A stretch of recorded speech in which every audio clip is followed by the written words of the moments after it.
30 centigrade degree, but so it doesn't work. It's much better to go with the other options like the grease, like the plumbing putty, the wax. That's fine.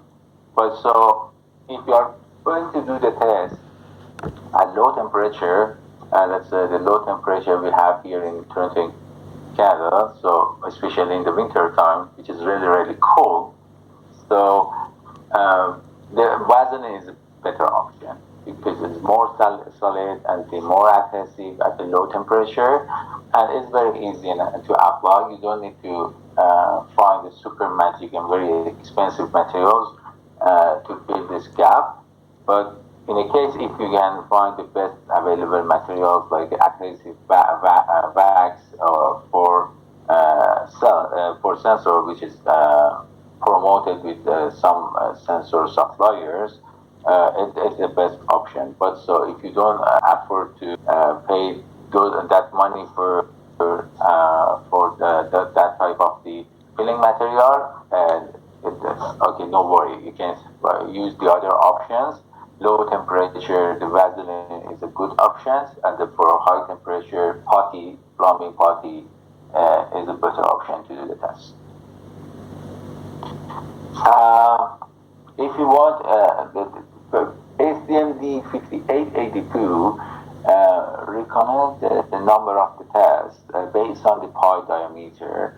Of course, some other codes, the European codes, Asian codes, North American code, whatever there is for pi integrity testing, they have their recommendation about the number of the tests based on different parameter, but the most famous parameter is the pi diameter. Of course, for the pi diameter, based on ASTM D5882, if you do want to do the test for the pi with diameter less than 500 millimeter, the best method is place your transducer at center or near center as much as possible you can do, and hit around the sensor like that at least 10 times and make an average of the 10 impacts. That average signals can be used for data interpretations. Of course, in case you have the pi diameter over 500 millimeter, you need randomly choose 3 different locations. Try to follow the same pattern in the job site. So if you are in the job site and you want to test over I don't know 10 pies, 50 pies, I don't know how many number of the pies you have. Do your best to keep the pattern the same as much as possible for all the pies.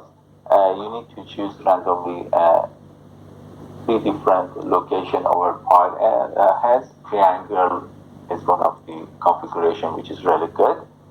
So at each location, again, you place the sensor at this location and you hit around the sensor like that. 10 impact for each location. Eventually, at the end of the test, you will have 3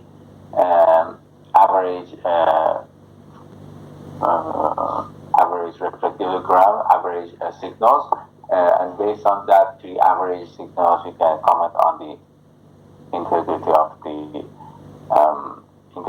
the parts. This number of the test locations is the minimum number. If you want to do more, do more. So, I personally use at least 4 locations. I do my best to cover the surface area based on the pi diameter as much as possible.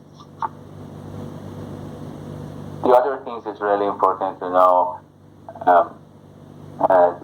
Keep a reasonable distancing between the pies and hammering pad. So never go very far, never go very close, and keep your hammering pad within distance of around 300 millimeters, which is really good. So that 300 millimeters, I keep something around the 200 millimeters there's in my case, I worked on that. Never place the motion transducer very close to the edge or very close to the casing, the reinforcement and casing, because as much as you go to the edge or casing, the effect of the edge, you will record the edge effect, or the reinforcement will have more effect on your test results. Try to, when you are prepare the surface, do the best to level the surface as much as possible to keep the angle near 90 degree. I know in job site it's very difficult to go very, very precise in 90 degree, but do your best and do as much as possible you can go close to this degree. And as much as possible, do the test in the hammering pad parallel and auxiliary and perpendicular to the part as much as possible. Something like this. Okay, is the i5 device is FRMC i5 device. We grind the surface perfectly at the location we wanted to place the sensor, and it's very perfect. It's very close to 90 degree, and you can use your scales to measure the degree. And also, we hit the hammer on the part head near the perpendicular to the surface as much as possible. The rest is just wireless connection between the data acquisition systems and the sensor for the data transmission, which is that is just for the data record. And the choose of the